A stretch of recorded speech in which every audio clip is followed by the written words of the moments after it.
Uma marca tem que deixar pegadas. O mundo de ontem já não existe mais. É tempo de recalcular a rota. Investimos na saúde e entregamos prevenção e longevidade para cada pet, com a diversidade e inclusão que faz total diferença. Uma marca atenta, com transparência para criar laços fortes, que simplifica a sua rotina com inteligência a cada nova solução. Bom humor, proximidade, carinho. É assim que a gente muda o mundo e a vida das pessoas. Somos assim. Nossa marca é nosso jeito, criando pontes para quem quiser chegar.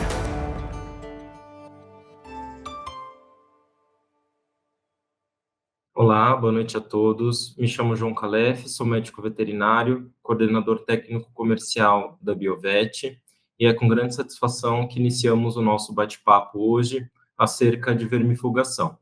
O tema da palestra de hoje se refere ao novo estilo de vida dos cães e diretrizes para prevenir doenças parasitárias. É uma honra dividir o nosso espaço aqui com dois grandes nomes da medicina veterinária, a doutora Maria Alessandra Del Bairro e a doutora Norma Labarte. Antes de chamá-las para esse nosso bate-papo, acho que é importante a gente poder contextualizar alguns pontos aí relevantes acerca desse tema, né? Então, sabemos que já há algum tempo os animais eles têm apresentado um papel central aí nas famílias, né? E o cãozinho que antes ficava lá no quintal, hoje passa a ter uma vida mais íntima com o tutor, dividindo aí espaços comuns da casa, subindo no sofá, acessando a cama, né? E isso é uma grande mudança que a gente vem acompanhando há bastante tempo, né? Mas um ponto bastante importante nesse sentido é que, atualmente, os tutores não só colocaram os cães para dentro de casa, né, para viver e fazer parte ali do convívio, mas também consideram os seus cães como filhos, né, como um membro da família. Então, no Brasil, essa mudança de comportamento tem sido notável. Então, para um país que apresenta cerca de 135 milhões de pets, desses 54 milhões aí de cães, algumas pesquisas mostram que isso varia, claro, mas de 60% a 78% das pessoas consideram aí os cães como filhos ou filhas ou um membro da família, né? Então, essa mudança de comportamento é algo bastante importante que tem trazido uma relação aí muito mais íntima do que a gente via anteriormente entre seus tutores, né, e seus cães, tá? Então, essa é uma mudança aí constatada que vem aumentando cada vez mais, mas junto disso, os tutores também têm buscado novas atividades aí para seus cães, voltadas principalmente para o lazer, né? A gente viu um aumento bastante grande de adoção durante a pandemia e busca por essas atividades de lazer, de convívio com outros pets, também durante esse período, né? Então, esse novo estilo de vida, frequentando parques, né, praças, creches, estruturas de daycare e pet place que são pensadas justamente para trazer esse benefício de lazer para esses pets, né, que, consequentemente, aumenta aí o convívio, a socialização com outros cães, com outros animais, que é algo bastante importante para eles, né? E a gente tem tido um aumento bastante grande no setor de pet care. E a gente tem dados aí de aumento de 200% na busca por creches para cães, né? E um desenvolvimento bastante grande desse setor, com crescimento aí bem alto de faturamento, com projeções ainda maiores para esse ano de 2022. Então, todas essas atividades de lazer e maior socialização, né, com contato maior entre os pets, propicia a maior exposição e, consequentemente, maior ocorrência e transmissão de doenças infectoparasitárias, né? Então, esse é um ponto bastante importante, bastante relevante, quando a gente trata de prevenção, tá?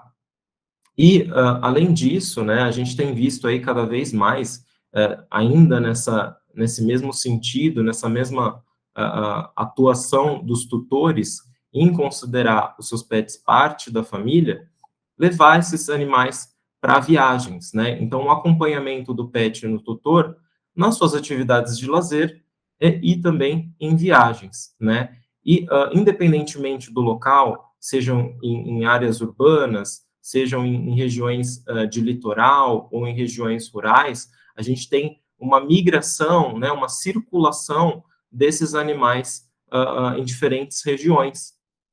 Inclusive, a gente pode ter a circulação de fontes de infecção em diferentes regiões, né? Então, um animal infectado com determinada doença, se ele é portador, ele pode ir migrando de uma região para outra conforme ele acompanha o seu tutor e infectando outros animais e o próprio ambiente, tá? Então, isso é um ponto bastante importante que a gente deve levar em consideração nesse novo contexto, nesse novo estilo de vida dos cães.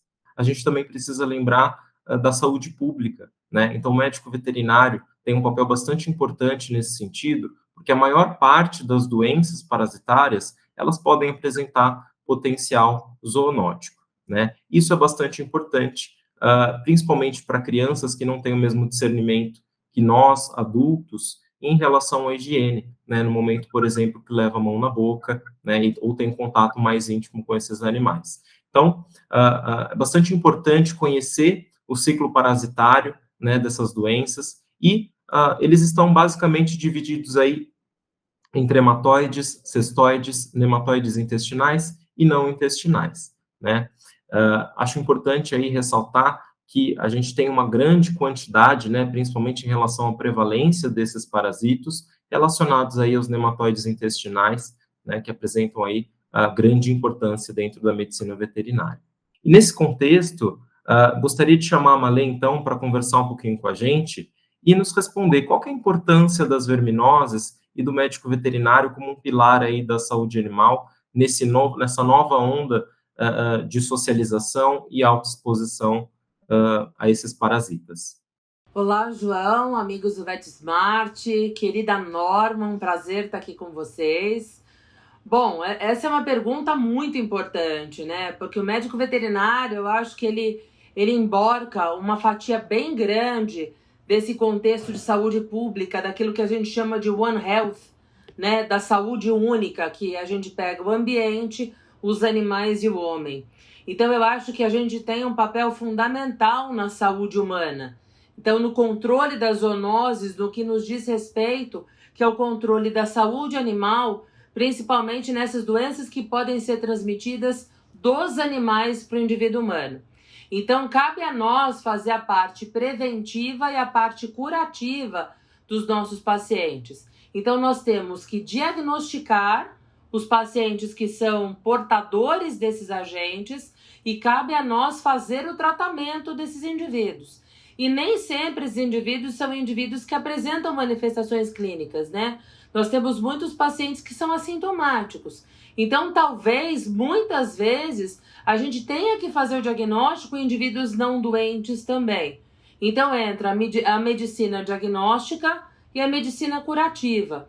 E a partir daí, se a gente sabe que a gente tem tantos fatores de risco, como aqueles que você colocou, que aumentaram muito por conta da pandemia, que é essa confluência de cães dentro de ambientes em que eles ficam muito mais agregados, como as creches, como os ambientes de daycare, como as praças, o que a gente precisa começar a fazer atualmente são mais prevenções. Ou a gente fazer mais testes em indivíduos para verificar aqueles que a gente precise tratar, mesmo que eles não tenham alterações clínicas, ou a gente começar a fazer o esquema do famoso tratamento preventivo, ou seja, a gente criar esquemas dependendo do risco de cada indivíduo para que a gente vá tratando esses indivíduos para que eles não coloquem ninguém em risco. Perfeito, Malê. E, inclusive, é importante pontuar, né, que animais assintomáticos, eles infectam outros animais e infectam o ambiente, né? Então, acho que isso é bastante importante de reforçar. O que a gente nunca pode esquecer é que a contaminação ambiental é a mais importante para a transmissão dessas doenças, né? Não é o contato indivíduo-indivíduo, na verdade. A transmissão direta ela é muito mais rara. O que mais acontece são indivíduos contaminando o ambiente e esse ambiente sendo utilizado por outros indivíduos que acaba levando, na verdade, a infecção a partir de uma fonte de infecção para outro suscetível.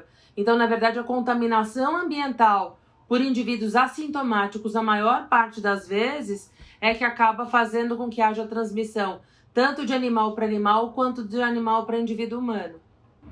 Na verdade, a gente resume isso em 3 grandes cenários, né, que para mim são os 3 cenários mais importantes com relação ao parasitismo e às verminoses. Para mim, o cenário mais importante de todos, efetivamente, é o cenário dos indivíduos assintomáticos, porque ninguém nem imagina que esses indivíduos estejam fazendo contaminação ambiental. E às vezes eles podem ter até um grau de parasitismo importante e eles vão eliminando ovos do ambiente que fazem com que esse ambiente fique carregado de ovos ou de larvas que acabam infectando outros indivíduos pela ingestão dessas estruturas no ambiente. Então é um indivíduo que às vezes come terra, é um indivíduo que às vezes come fezes, é um indivíduo que pisa nesse solo e depois lambe as patinhas, né? Lambe as mãos, lambe os pés e acaba fazendo a ingestão. É a contaminação da água, é a contaminação muitas vezes de brinquedos que rolam nesse ambiente. Os indivíduos que ficam doentes, que são aqueles que o veterinário sempre se preocupa, né? Porque o indivíduo tem vômito, tem diarreia, que eventualmente a gente vai lembrar de fazer um exame de fezes e fazer esse diagnóstico, é um outro cenário que a gente encontra. E aí tem indivíduos que realmente podem ficar clinicamente doentes e até morrer, como é o caso dos filhotes, que podem morrer por causa de quadros parasitários. Mas lembrar que às vezes indivíduos adultos ou indivíduos mais velhos, existem pessoas que acabam subdiagnosticando esses quadros, porque parece que se lembra muito mais que a verminose é doença de filhote, e parece que no adulto e no idoso isso acaba ficando mais banalizado. Então lembrar que não tem idade para se ter verminose. Verminose é uma coisa de uma vida inteira, não se adquire imunidade contra parasita, né? A gente acaba tendo quadro parasitário aí ao longo da vida toda. E existe um terceiro cenário, que nem é o cara que tem diarreia e vômito, nem é aquele que não tem diarreia e vômito, não tem nada, mas é um terceiro que faz um quadro anômalo que a gente não espera, que são indivíduos que de vez em quando fazem aqueles ciclos esquisitos, cujos parasitos viajam pelo trato respiratório. Então são indivíduos que têm quadros parecidos com bronquite, tem indivíduos que fazem quadros de rinite, indivíduos que fazem quadros de pneumonia, que eventualmente tossem ou têm alteração da frequência respiratória, ou tem até mesmo eventos de falta de ar, em que a gente vai perceber que esses indivíduos não melhoram com terapias convencionais e que quando a gente entra com antiparasitário ou pesquisa larvas nas fezes, a gente percebe que eles também têm uma doença parasitária. E aí a importância é a relevância clínica para os nossos pacientes. Saindo do contexto zoonótico, é lembrar que a doença clínica gastroentérica ou a doença respiratória, para o médico veterinário, também faz parte do pão nosso de cada dia. Maravilha, Malê. Acho que você resumiu aí todos os pontos mais importantes em relação aos quadros, né, de verminose, independentemente da situação. Mas ainda nesse contexto, acho interessante a gente pontuar, então, né, quais as verminoses que são mais preocupantes para os cães, quais que têm um maior potencial zoonótico, né, para os seres humanos. Acho que é interessante pontuar isso, né, não só baseado na prevalência, né, na maior incidência dessas doenças, mas também em relação à preocupação clínica, né, à patologia de fato. O que você pode contar para a gente aí em relação a isso? Se eu for pensar nas zoonoses relacionadas aos cães, a que mais me preocupa ainda é a toxocaríase, né? É aquela que a gente vai chamar de larva migrans visceral ou larva migrans ocular.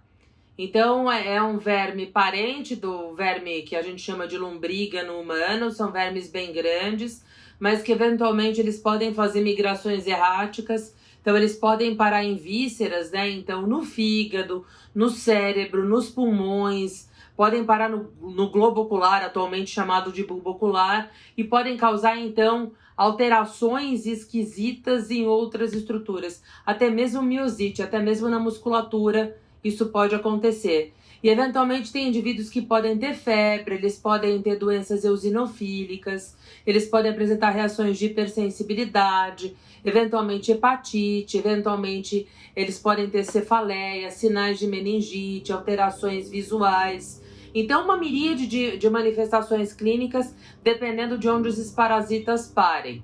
E é muito comum que isso aconteça pela ingestão de fígado cru, principalmente, ou pela ingestão de solo. Então, a preocupação com crianças e a preocupação com mulheres de baixa renda que fazem geofagia, principalmente no período menstrual, né? Para obtenção de minerais e para obtenção de ferro. A outra preocupação importante que a gente tem é essa primeira foto que a gente tem aqui à esquerda nesse slide, que é a larva migrans cutânea, que a ancilostomose pode acabar proporcionando, né? A gente tem um dos parasitas do gênero Ancylostoma, que é o Ancylostoma brasiliense, que pode causar o que a gente chama vulgarmente de bicho geográfico. O ovo do Ancylostoma no ambiente, ele pode sofrer maturação, a larva pode eclodir desse ovo e ela pode fazer uma penetração ativa pela pele e ela tenta ir migrando aí pela pele, mas ela fica perdida, né? Ela tem um GPS ruim, um GPS comprado ali na 25 de março, então ela vai fazendo trajetos erráticos aí, acaba não chegando praticamente em lugar nenhum, mas causa um prurido bem intenso, uma reação alérgica bem desagradável. E se esse indivíduo pisou num solo muito contaminado, eventualmente ele pode ter vários pontos do organismo com esses trajetos serpiginosos. Ele vai ser tratado com antialérgicos, com corticoides, mas isso vai causar bastante desconforto. Esse slide está bem bonito porque a gente consegue ver uma larva migrans cutânea aqui, que é um ancilóstoma. A gente tem larva migrans ocular nos dois slides aqui do meio. E a gente tem um granuloma em pulmão aí por uma larva migrans pulmonar.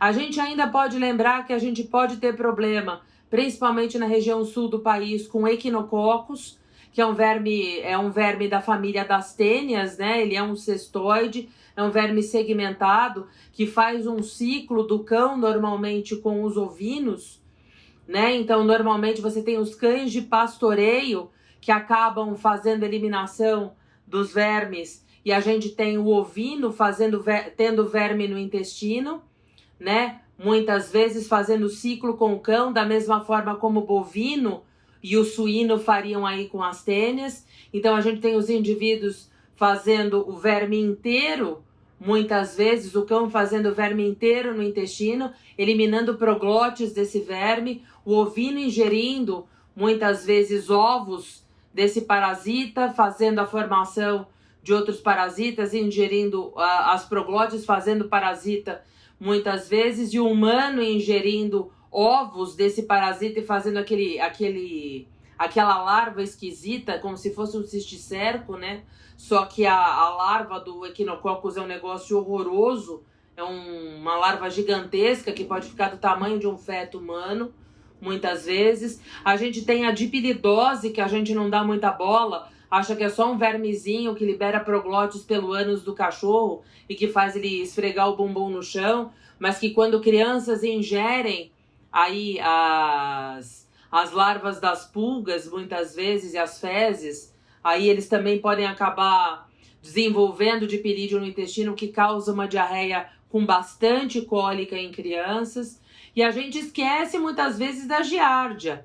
Existe muita discussão acerca da giardia por conta dos biotipos diferentes, de biotipos específicos para o gato, específicos para o cão, específicos para o homem, mas a gente tem pelo menos 2 biotipos que cruzam entre espécies aí, que são os biotipos A e B, que são considerados zoonóticos aí há bastante tempo. E apesar da gente não dar muita bola também para Trichuris vulpes, ele é um verme bem chato. A gente não tem tanta discussão de Trichuris em humanos, mas é um verme chato para tratar no cão, e se eventualmente a gente tem humanos que são infectados por tricurídeos, eles podem fazer reações de hipersensibilidade bem grave e às vezes desenvolvendo até doenças imunomediadas. Então, basicamente, dos vermes intestinais, todos potencialmente podem causar infecção cruzada e causar manifestações mais graves ou mais brandas no indivíduo humano. Mas o que a gente precisa lembrar é que a norma ainda vai comentar a respeito de Dirofilaria, que também tem um pezinho ali na curva, com alguns relatos em humanos que são meio dantescos, assim. Perfeito, Malê. E uma consideração que eu gostaria que você fizesse também seria quando a gente pensa em patogenia, em gravidade de doença no cão. Se a gente pudesse pontuar quais são as mais graves, quais são as que mais ocorrem, porque eu entendo que nemateumintos, né, intestinais, eles são muito mais frequentes, né, e são muito mais graves também. O que você tem a dizer aí sobre esse ponto? Com relação a gente pensar no mais prevalente, quase todos os trabalhos vão apontar Toxocara, os indivíduos do gênero Toxocara como os mais prevalentes, em segundo lugar os ancilostomíneos, né? A gente tem estudos muito fracos, eu acho ainda, eu acho que as pessoas meio que desencanaram um pouco, mas existem vários exames que a gente faz atualmente que a gente está pegando vários estrongilídeos. Aí também intestino, eu acho que faltam estudos de classificação desses estrongilídeos que causam quadros de gastroenterite hemorrágica bem graves aí no cão. Mas vamos deixar eles ali de lado para a gente estudar ali um pouquinho mais para frente. Mas os estudos que a gente tem, os indivíduos do gênero Toxocara vêm primeiro, depois a gente vai pensar no gênero Ancylostoma. O gênero Trichuris, eu acho que ele é bastante importante, eu acho que ele é subdiagnosticado, porque como ele causa uma colite, uma colotiflite, os indivíduos sempre acham que é giardia. Então os indivíduos entram com metronidazol ou entram com fenbendazol de uma forma meio empírica, acabam pegando Trichuris ali na curva, nesse empirismo, e acabam achando que eles estavam tratando uma giardiose, porque ele acaba acarretando em diarreia com muco e com sangue, né? E muitas vezes com sinais de colite. Mas o Trichuris é um verme muito chato e ele nem sempre se mostra no exame de fezes. Nem sempre a gente acha aquele ovo tão lindo dele, que é aquele ovo bioperculado nas fezes. E eu acho que ele é muito importante, porque muitos animais desenvolvem colite crônica depois por conta dessa infecção por Trichuris. Para mim, dos nematóides, esses são os 3 mais importantes. Na prática da maior parte do Brasil, se a gente for pensar em cestoide, efetivamente é o Dipylidium caninum, que vai ser o mais prevalente. E com certeza, dos parasitos protozoários, a giardia, aí ela nada de braçado, não vamos nem brincar, né? Um ponto que eu acho que é interessante a gente começar a conversar agora, né, seriam as melhores estratégias aí para o tratamento e prevenção de verminoses. Gostaria que você comentasse aí em relação a isso, o que a gente tem que pensar no momento que a gente está fazendo a vermifugação, qual é o nosso papel aí nesse sentido, o que a gente pode fazer para evitar as verminoses aí nos nossos cães? Bom, o que a gente precisa é assim, existem alguns consensos que foram aparecendo ao longo dos últimos anos, com relação à prevenção, né, para as doenças parasitárias aí em cães e em gatos, e se admite muito com relação ao risco desse indivíduo de acordo com o estilo de vida. Então a gente vai pensar em um risco baixo e um risco moderado a alto de exposição.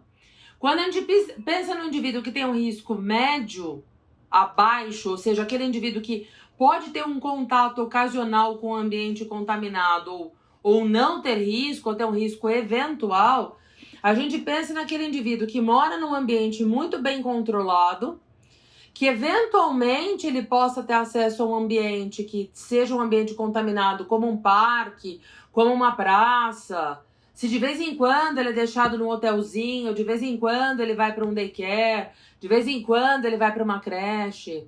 Aí tem vários cachorros da família, então tem um fim de semana que vai todo mundo para Indaiatuba, para o churrasco da família, e todos os cães se encontram naquela casa. Então, nesses casos, esse paciente ele deve tomar a medicação antiparasitária 2 a 4 vezes ao ano, dependendo dessa frequência desses encontros.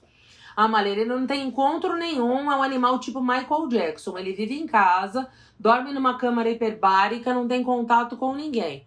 Ele tem contato com o tutor. E admite-se que exista um risco de que se esse tutor vai para a rua, pisa com um sapato na calçada, eventualmente ele pisa em dejetos de cães ou em resíduos de dejetos de cães, e ele possa trazer resíduos desses dejetos para casa, que eventualmente ele traga ovos e ele contamine o ambiente doméstico. Então, por conta disso, a gente fala para ele ser vermifugado 2 vezes por ano. Então, o cachorrinho de cristal, o pet de colo, que nunca pisa em nada, que só fica no ambiente doméstico, pelo menos 2 vezes o ano, ou seja, vermifugá-lo a cada 6 meses, com ou sem exame. Quem quiser gastar um pouquinho mais, faz o exame, verifica se ele é positivo ou se ele é negativo. Se ele for negativo e não quiser fazer, tudo bem. Se ele for positivo, trata. Se não quiser gastar tanto, a cada 6 meses faz a vermifugação. Caso contrário, o que a gente faz é para aquele paciente que tem um risco eventual, a gente fazer a cada 3 meses, ou seja, 4 vezes ao ano ele toma medicação preventivamente. Se ele frequenta esses ambientes com uma frequência um pouco maior, se ele é um ambiente que é propenso a caçar, né? É um cachorro que sai de vez em quando, volta com um gato na boca, ele volta com um passarinho na boca, ele volta com uma cobra na boca, ele volta com um coelho na boca. Gato que vai para... Cachorro que vai para sítio, cachorro que vai nadar, cachorro que de vez em quando passeia e encontra um monte de amiguinhos. O cara vai passear na rua sem nenhum controle. Esse indivíduo ele já parte das 4 vezes ao ano, ou seja, ele já parte do mínimo de a cada 3 meses, mas os contatos dele são diários. Se ele sempre é colocado em risco, se parte às vezes até fazer isso mensalmente. Então tudo vai depender do risco. Por quê? Porque esses medicamentos que a gente usa, eles não têm um efeito residual longo. Então a gente faz e basicamente acabou o efeito do medicamento, ele não vai manter esse indivíduo protegido por mais tempo, porque não é uma vacina. Então tem indivíduo que acaba tomando 1 vez por mês. Então basicamente é isso que se faz. Maravilha, Malê, muito obrigado.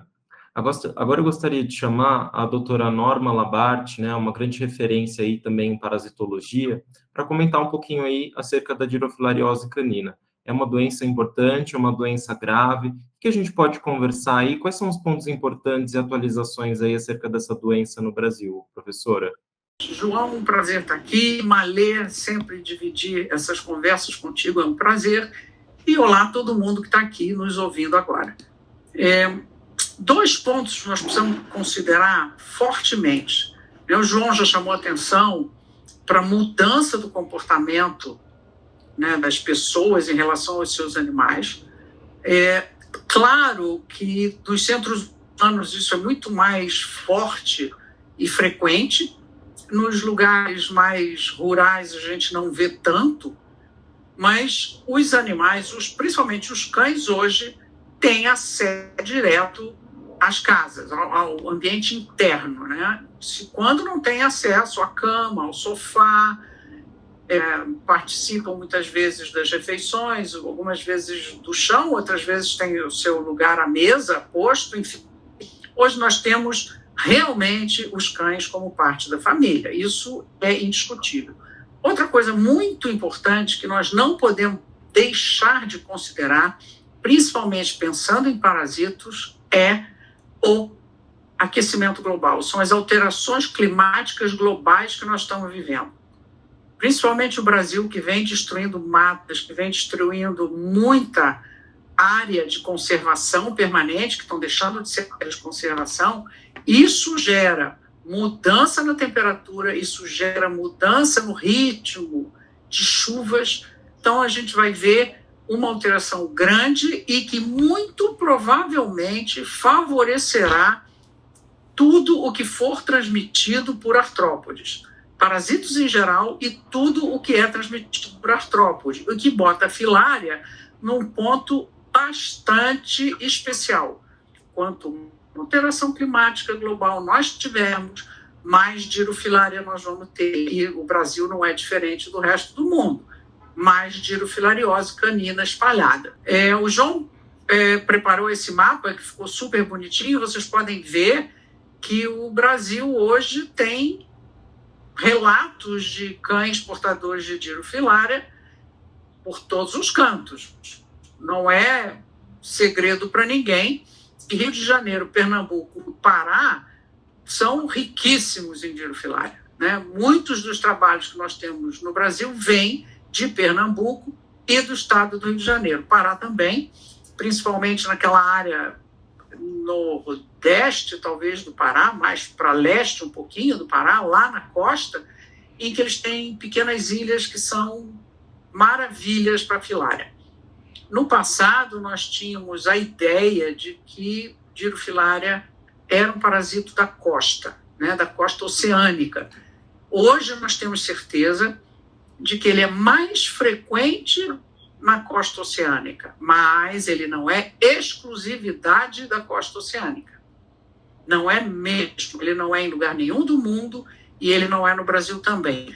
E, para minha surpresa, eu tive 2 relatos recentes, um muito perto no Paraná, ali na região de Maringá, em que um caso autóctone de dirofilária canina, dirofilariose canina, foi identificado por veterinários do lugar. Isso é fantástico, porque Maringá está lá, longe da costa, perto da costa no Paraná, nós sabemos que temos muito há muito tempo, mas longe da costa, realmente, esse caso foi bastante emblemático. Nós sabemos que na região de Foz do Iguaçu tem muita dirofilária também, e no Rio Grande do Sul, 2 casos importados de cães portadores de microfilaremia foram detectados bastante a oeste do estado, lá no oeste do estado. Isso significa que, com alterações climáticas globais, alteração do regime de chuvas, aumento da umidade, muito mosquito, e lá vem a dirofilária junto. Se nós temos um cachorro fornecer microfilárias aos mosquitos, os mosquitos se alimentarão desse sangue desse cachorro junto com as microfilárias e poderão iniciar um novo foco. Eu queria chamar a atenção aqui de todo mundo para um dado que é bastante curioso. Um cão portador de infecção por dirofilária muito provavelmente excretará alguns fenóis, talvez. Ele atrai mais mosquitos do que o cão que não tem filária. Então, se você puser um cachorro portador de uma infecção por dirofilária e um outro sem infecção, os mosquitos serão mais atraídos por esse cachorro que está infectado. Tanto assim que, muito recentemente, eu tive uma colega nossa, veterinária, que me procurou preocupadíssima, que ela tem 2 cães, aliás, ela tinha 2, agora só tem um. Um dos cães dela, surpreendentemente, morreu de dirofilariose, ela estava muito preocupada com o outro. O outro, com certeza, tem, não sei o que. Eu falei, calma, faz exame, vamos ver.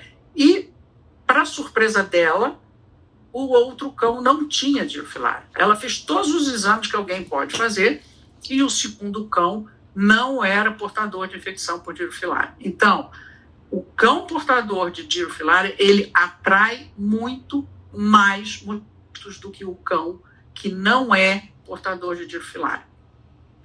Porque também esse que não está infectado fazia preventivo direitinho. O outro cão tinha ficado doente, fez, não fez, enfim, teve um momento em que a prevenção não foi bem feita. Mas esse negativo fazia preventivo e ele era negativo e ele permaneceu negativo. Então, gente, quem tiver um cão portador de dirofilariose, por favor, tenha muito cuidado, porque esse cachorro vai atrair muito mosquito. E se ele sair da área, esse mosquito vai buscar um segundo repasto sanguíneo em quem estiver por perto, e se for um cachorro negativo, ele vai transmitir. Mas, se ele estiver juntinho, muito provavelmente é o infectado quem vai ser picado de novo, e se não estiver fazendo preventivo, ele será infectado com um número maior de parasitos do que antes. Não pensem vocês que depois de uma infecção ele vai ficar só com essa. Não vai, não. Quanto mais mosquito portador de larva infectante vier, maior o número de parasitas adultos que esse paciente vai ter. Então, a gente tem que ter muito cuidado. Dirofilaria é um parasito que adora fazer infecções assintomáticas, é rei nisso, tanto que a primeira vez que se começou a falar de ivermectina na prevenção de dirofilariose no mundo, se falava que a dirofilária é o parasito, que é o matador silencioso. E quando a gente chega a ver sintomatologia franca, provavelmente você não tem mais o que fazer. Então, gente, por favor, observem esse mapa, vejam que onde se procurou infecção por dirofilária,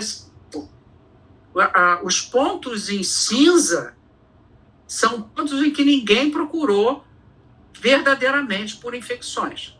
E, claro, onde se tem muita infecção, você faz 10 exames de sangue, pelo menos 2 você vai encontrar infectados. Onde você tem pouco, você tem que procurar um pouquinho mais. E aí as pessoas nem sempre fazem essa busca. Então, a mensagem aqui é: se você nunca viu um cachorro com dirofilária na sua clínica, seja onde for que você estiver no Brasil, é porque você não está procurando, porque senão você vai achar. Poucos, muitos, muitíssimos, mas provavelmente encontrará, sim, cães portadores de dirofilariose canina. A doença, ela é bem fácil da gente entender quando a gente pensa com a cabeça do clínico, não é? Nós temos os parasitos adultos e as microfilárias. Então, os parasitos adultos, machos e fêmeas adultos, estão lá nas câmaras cardíacas direitas e na artéria pulmonar. Eles adoram ficar na artéria pulmonar e eles chicoteiam o endotélio sempre, eles não se fixam. Então, lembrem-se, dirofilária não se fixa. Ela nada contra a corrente na saída do ventrículo direito. Então, ela tem que se segurar ali contra uma pressão importante. Então, ela nada sempre. Nada como se fosse uma sereia. Imaginem o rabo da sereia chicoteando o endotélio. Isso gera lesão, isso cria cicatrizes, isso faz vilosidades, isso diminui a luz do vaso, isso espessa a parede do vaso, gera inflamação, gera facilidade de passagem de líquido e até de elementos figurados do sangue para o tecido do pulmão. Então, a gente começa a ver várias lesões no pulmão e não se iludam. A doença começa no pulmão. É o pulmão quem sofre primeiro. É a pressão pulmonar que sobe e o coração começa a ter que lidar com isso, começa a ter que fazer força contra isso. E aí o coração começa a pagar o pato porque o pulmão está muito complicado.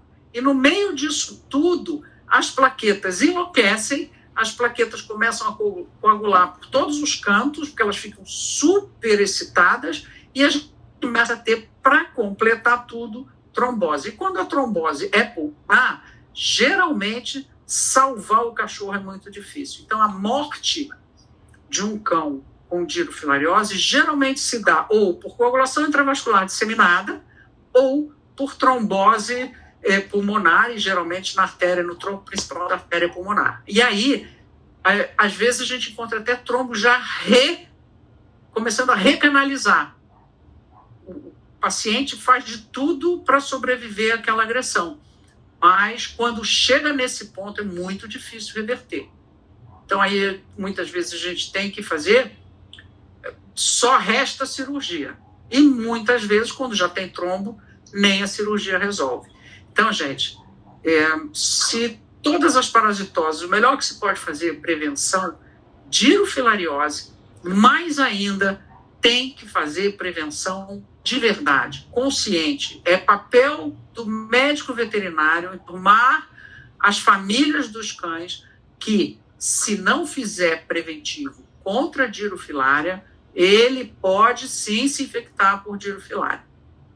E, se ele se infectar por dirofilária, o tratamento é caro quando possível. Muitas das vezes, quando tem sintomatologia, já não é mais possível. E não se esqueçam, quem transmite dirofilária é mosquito. E eu não conheço lugar no Brasil que não tenha mosquito. Tem lugares que tem muito, tem lugares que tem muitíssimo, tem lugares que tem pouco, tem lugares que tem pouquíssimo. Mas mosquito, até no alto das montanhas eu já encontrei no Brasil, né? No verão, a gente tem mosquito em todo canto, basta ter água. Então, quanto mais água, mais calor, mais mosquito. Mas não significa que em lugares com pouca água não tenha mosquito. Tá, gente? Tá? Lembrem-se disso. É um ponto bastante importante aí que a Norma trouxe para a gente, é a questão de um cão infectado ser fonte de infecção para outros animais, né? Para outros cães e inclusive para os próprios felinos. Então, acho que é sempre importante reforçar, não só pela questão de recurso financeiro, né, por ser um tratamento caro, quando possível, como a Norma mencionou, mas também o prejuízo emocional, sendo que é uma doença bastante grave e aí, muitas vezes fatal, né? Então, acho que realmente o trabalho tem que ser preventivo, a conscientização dos veterinários em conscientizar também os tutores, né, em trabalhar nessa questão preventiva, né? Então, agradeço aí imensamente aos pontos que a Norma levantou. Acho que é fundamental a gente também entender essa doença, né, e buscar por esses casos, como ela mencionou, que estão aí escondidos, subdimensionados, né? O problema ele é subdimensionado. Norma, gostaria só que você pontuasse, acho que é interessante a gente discutir isso, já que a gente está também falando de saúde pública, né, e doença zoonótica. No homem, essa é uma doença que ocorre, que não ocorre? Qual que é a sua opinião aí sobre isso? O que a gente tem de dado em relação a essa doença no ser humano? Como é transmitida por mosquito, e eu queria deixar claro o seguinte, o parasito Dirofilaria não é um parasito exigente quanto ao mosquito. Muitas espécies diferentes, de gêneros diferentes de mosquitos, podem ser transmissores de Dirofilaria. Não é como o dengue, não é a leishmania, que tem as suas predileções por gênero de artrópode que vai transmitir. Não é. Dirofilaria é um parasito transmitido por mosquitos, que pode ser transmitido por Culex, por Aedes, por Anopheles, por vários gêneros distintos de mosquito. Então, esse é um dado importante. Num lugar, você vai ter um mosquito que é o principal transmissor. Em outro lugar, que talvez esse mosquito não ocorra, outro mosquito vai fazer a transmissão. Isso é importante a gente ter na cabeça. E, além disso, esses mosquitos, que são os principais transmissores no Brasil, que nós conhecemos, um deles é o Aedes tenorrhynchus, que é o mosquito que nós temos mais ao longo da costa oceânica, porque ele precisa de algum nível de salinidade para seus ovos se desenvolverem. Ele é um mosquito que excelente transmissor, desde o sul do Brasil até pelo menos a Geórgia, nos Estados Unidos. Ele colonizou a América toda, todo o lado atlântico, nós temos o tenorrhynchus. Já os capulares é mais da mata, é um mosquito mais tímido um pouquinho, ele não precisa de sal, então ele está em áreas mais conservadas. Mas o Culex quinquefasciatus, ele é esse pernilongo enjoado, faz zoim no ouvido da gente quando a gente quer dormir. Então, qualquer um desses mosquitos pode transmitir com mais eficiência, com menos eficiência, mas qualquer um deles pode transmitir. E nós todos sabemos que todos esses mosquitos também são ecléticos. Eles não fazem questão de se alimentar do sangue canino. Eles vão se alimentar de sangue canino, equino, humano, felino. Eles são oportunistas. Então, onde alguém que eles identificam que tem calor e que tem sangue e que eles podem efetuar um reparto sanguíneo, eles vão lá. Se for um humano, será um humano. Se for um felino, é um felino. Os cães atraem mais, mas isso não quer dizer que humanos, felinos, cavalos, o que vocês quiserem imaginar, não possa atrair esse mosquito. E se ele estiver portando larvas infectantes, ele vai fazer a infecção, vai proporcionar a infecção desse novo hospedeiro, que poderá ser um de nós, poderá ser um gato, poderá ser uma foca. A gente tem relatos dos animais mais variados, inclusive muitos canídeos silvestres. Cachorro do mato pequeno, grande, lobo-guará. A gente tem relato de tudo quanto é canídeo silvestre e felino silvestre também. Então, vejam, mensagem importante é: Dirofilaria, ela adora canídeo, é o que ela prefere, mas qualquer mamífero pode ser infectado por ela. E os mosquitos que transmitem também são ecléticos, eles são menos, eles procuram menos o animal, o cão, do que a nós, eles procuram menos o cão do que talvez o gato, mas eles estarão por aí fazendo repasse sanguíneo em quem estiver disponível para eles. Alguns entram em casa, como o Culex, outros não entram em casa, como o tenorrincos, mas eles poderão fazer repasse sanguíneo em qualquer mamífero, o que significa eles poderão favorecer a transmissão da Dirofilaria para qualquer mamífero. Muito importante, Norma. Acho que realmente é isso, né?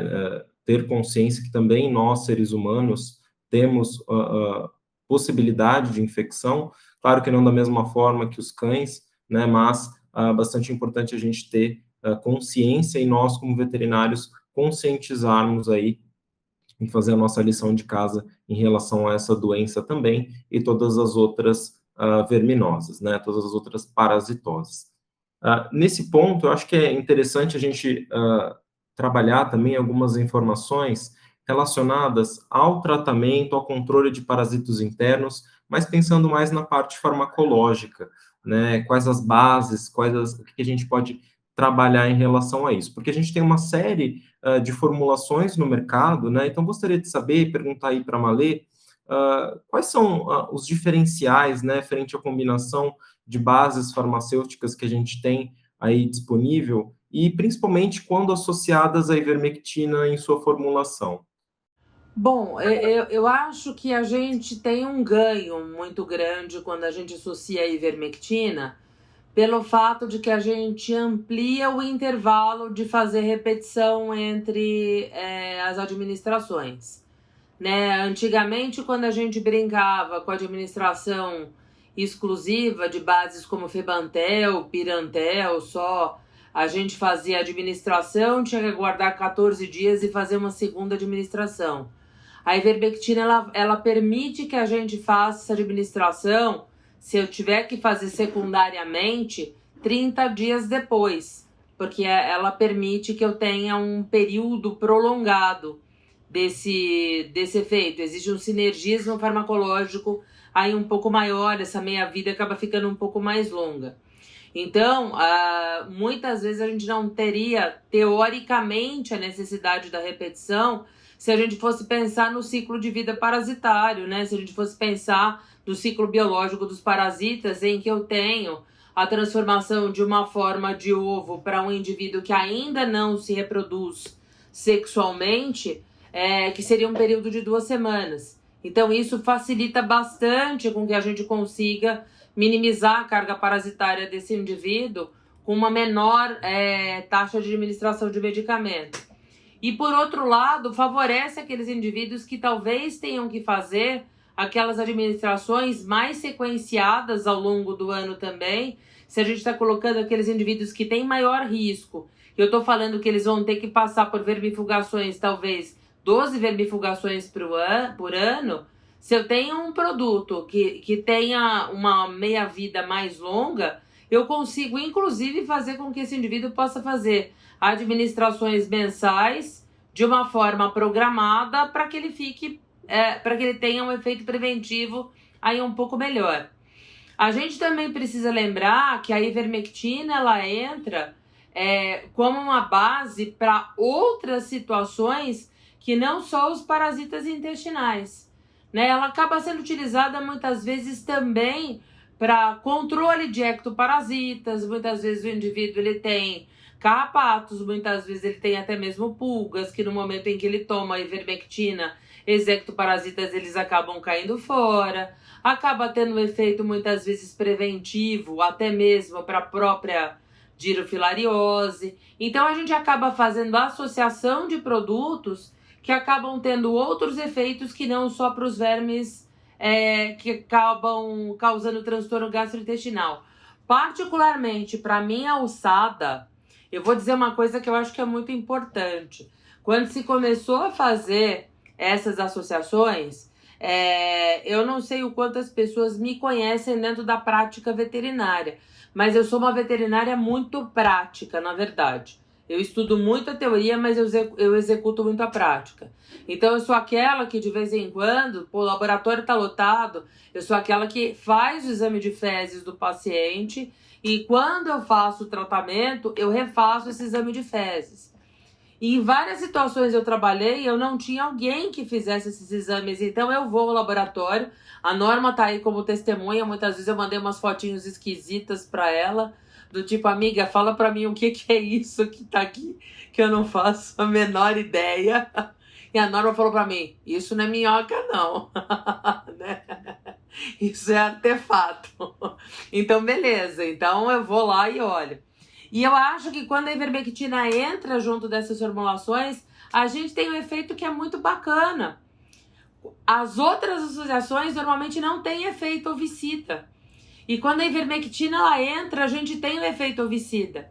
Quando você entra com, por exemplo, pirantel, febantel, praziquantel juntos, se eu faço um exame de fezes controle e esse indivíduo estava com uma carga parasitária muito alta, eu faço o exame de fezes controle, eventualmente eu ainda posso identificar ovos desse indivíduo e os ovos ficam íntegros como a gente tem nessa foto. Quando a gente entra com a ivermectina junto, se ainda houver ovos no exame de fezes do indivíduo que tinha uma franca infestação, a gente vai perceber que esse ovo ele vem todo distorcido, esse ovo ele vem todo desmanchado, então a gente tem esse efeito que eu acho que é um efeito muito bacana. Então eu acho que esse controle acaba sendo mais eficaz e é um controle que acaba sendo mais rápido, principalmente em infestações muito massivas, tá? Perfeito, Malê. E acho que um ponto importante em relação à utilização da ivermectina de forma geral é que a gente vai ter diferentes ações, né, de acordo com a dose que a gente utiliza, né? Então, como você bem falou, a utilização, no caso da dirofilariose, né, como preventivo e essa ação ovicida, ela não necessariamente necessita uma dose alta de ivermectina, né? E doses mais baixas, elas são capazes de fazer essa mesma ação. Né? Então, muito interessante esse ponto da questão ovicida, acho que é fundamental, partindo do ponto de vista que você falou lá atrás também, né, em relação à própria infecção ambiental, que tem um papel fundamental aí na transmissão dessas doenças. Então, é realmente importante saber disso e é um diferencial a mais nessas formulações que são mais completas aí, frente ao efeito sinérgico com a ivermectina. Eu quero lembrar, né, que nós estamos aqui numa discussão acerca da ivermectina, da dose da ivermectina. Eu queria apenas lembrar que todas essas lactonas macrocíclicas, elas vão atuar mais num parasito, menos no outro, mais no ectoparasito, mais no endoparasito, nessa situação, na dependência da dose.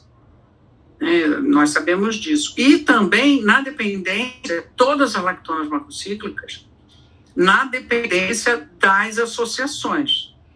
Então, a Malê já chamou bastante atenção para o sinergismo, isso tudo acontece, então a gente tem que ter atenção nisso e, obviamente, ler e estudar. Né? E se não quiser ler e não quiser estudar, não está com tempo, está na correria, assiste o que a gente resume aqui para os colegas quando a gente fala. Então, eu acho que isso é super importante. Prevenção é a chave e nós todos temos que estar atentos. Nós precisamos fazer diagnóstico, nós precisamos fazer pesquisa, gente. Por quê? Os cachorros estão dentro de casa, temos alterações climáticas globais e temos cachorros nos aeroportos. Não há uma vez que eu viaje que eu não encontre um cachorro ou um gato no aeroporto. Eu conheço uma pessoa que foi contratada para trabalhar nos Estados Unidos recentemente, foi lá, alugou a casa, não sei o quê, voltou ao Brasil para pegar a sua cadela e poder ir de novo morar nos Estados Unidos. Só que os Estados Unidos estava difícil de entrar, então ela teve que ir para o Panamá e do Panamá voar para a Califórnia. Então vocês vejam que a importância dos animais hoje é totalmente diferente da importância que eles tiveram no passado, que eles viajam e levam com eles os parásitos. Tanto os daqui para lá, quanto os de lá para cá. Como nos lugares muito frios, os parasitos talvez tenham dificuldade de se adaptar, talvez isso não seja tão dramático para lá, a menos que lá comece a esquentar. Mas de lá para cá, ambiente tropical e úmido é sempre muito conveniente para um parasito. Então, a gente tem que lembrar disso. Nós provavelmente podemos encontrar parasitos que nós não encontrávamos antes, porque os animais andam circulando por aí, pelo mundo, tanto quanto nós. Né? A gente viu a velocidade com que Covid se espalhou no mundo, exatamente porque nós viajamos o tempo todo para todo lado, e a cachorrada viaja também. Então, vai com um parasito, vem com outro parasito, e a confusão está generalizada. Então, cabe a nós, exame sempre, prevenção sempre, e todo cuidado é pouco. Era esse o recado final que eu queria deixar. Todo cuidado com parasitos é pouco. Nós não podemos achar que a batalha foi ganha. Eu queria deixar uma mensagem também, que eu acho que, já que nós estamos falando de saúde pública, né, e a gente está falando de zoonoses, nós não podemos esquecer nem fechar os nossos olhos que existem pessoas imunossuprimidas. A gente fica pensando criança, criança, criança, mas nós temos pessoas com câncer, nós temos pessoas que têm doenças autoimunes e nós temos indivíduos que são aidéticos, sim. Não indivíduos HIV positivos. Eu estou pensando no indivíduo aidético já na fase de imunossupressão, que é um indivíduo extremamente suscetível. A AIDS é uma doença que ainda é uma realidade, que as pessoas têm menosprezado muito, as pessoas não se cuidam, as pessoas acham que o coquetel sempre salva vidas. Eu tenho pessoas do meu convívio que partiram por causa dela. Ela é muito triste, o indivíduo ele vai embora com várias doenças que inclusive são zoonoses. Então eu acho que faz parte da nossa obrigação como médicos veterinários diagnosticar toda e qualquer situação que tenha risco zoonótico, sim, porque a nossa obrigação é proteger o indivíduo humano desses agentes infecciosos, sim. Então eu acho que nós precisamos sempre ficar vigilantes, porque é o nosso papel, porque um tutor não chega pra gente muitas vezes e avisa que ele é imunossuprimido, que ele é aidético, que ele está fazendo tratamento para câncer, nem nada disso. Então eu acho que a gente tem que ser cada vez mais vigilante e prevenir sempre é melhor que remediar. Com certeza, Malê. Acho que você foi cirúrgica aí nesse comentário e, né, em lembrar essas questões, né? Porque o tutor que está ali do lado, ali, de fato, não vai revelar alguma determinada situação de saúde dele, e também cabe a nós, né, a pensar nesse sentido, como proteger não só o cão, mas os seres humanos também aí como agentes, né, de saúde única que somos, né? Bom, então acho que para a gente poder resumir tudo que a gente conversou, acho que foi uma conversa bastante proveitosa, um bate-papo bastante interessante, né, e lembrar aí dos pontos principais. Acho que esse novo estilo de vida, com maior socialização, exposição a doenças parasitárias, é importante a gente ter consciência dessa nova era, né, que os pets têm vivenciado junto às suas famílias. E é importante para o veterinário conhecer essa rotina do pet, lembrar dos graus de exposição e buscar uma solução completa, adequada ali, para trazer consciência para aquela família e melhor cuidado aí para esse pet, né? Lembrar também que cães assintomáticos, eles apresentam um papel importante dentro do ciclo parasitário, né? São os animais que infectam o ambiente, que vão ser agentes aí, fontes de infecção. Portanto, é importante o diagnóstico, é importante o tratamento, justamente para prevenir essa doença e essa transmissão, né? Girofilariose, que é uma doença bastante importante, ela deve ser prevenida, né? Ela deve ser diagnosticada. Então, como a Norma falou, muito bem falou, né? Vai ter muito, vai ter pouco, mas vai estar presente, né? E é importante a gente trabalhar prevenção e a conscientização. Outro ponto importante aí é o uso de formulações associadas às avermectinas, né, as lactonas.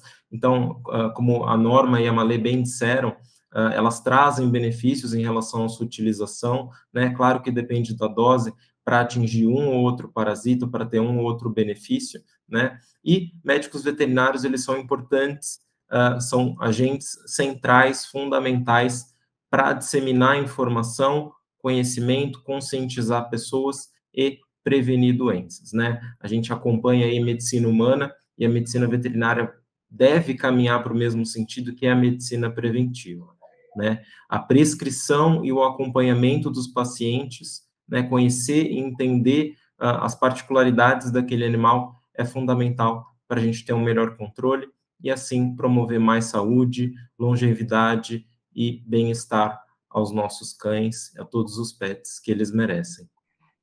Pensando na proteção dos cães contra as mais variadas verminoses, Biovet lança Totalis, um vermífugo oral de amplo espectro em comprimidos sucados e palatáveis, uma solução completa contra verminoses em diferentes situações.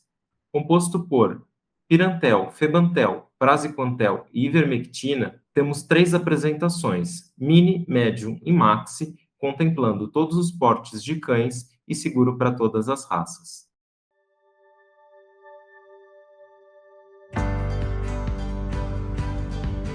Se cada pet é um companheiro de vida, é natural que possamos levá-los conosco para onde for, sem preocupações com verminoses que possam prejudicar sua saúde e bem-estar.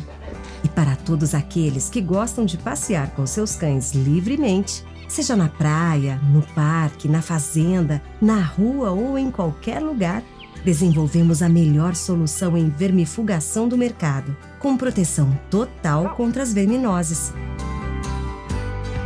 Chegou o Totalis. Agora a linha de vermífugos Biovet está ainda mais completa. Totalis é um vermífugo para todos os momentos da vida do seu cão, seguro para todas as raças e com um amplo espectro de ação. Com as versões Mini, Médium e Maxi, Totalis é 100% palatável e possui comprimidos sulcados, possibilitando uma vermifugação na dose certa para o seu pet. Totalis possui 4 princípios ativos: pirantel, febantel, praziquantel e ivermectina. Lembre-se, a vermifugação é essencial para a qualidade de vida e bem-estar do seu pet. Totalis tem a dose certa de proteção, prevenindo seu pet e sua família de inúmeras zoonoses. Novo Totalis, proteção completa na dose certa para o seu pet. É tudo, é Totalis.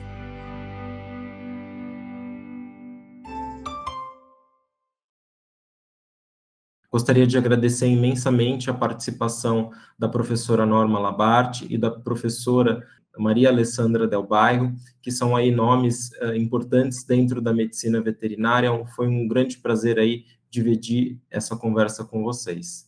Muito obrigado a todos que nos acompanharam até aqui. Boa noite, todo mundo. Foi um prazer, foi ótimo estar aqui com vocês. Espero que vocês tenham gostado, tanto quanto nós gostamos dessa conversa. Tchau, até a próxima. Tchau, pessoal. Foi um prazer mais uma vez. Um beijo para todos e até a próxima.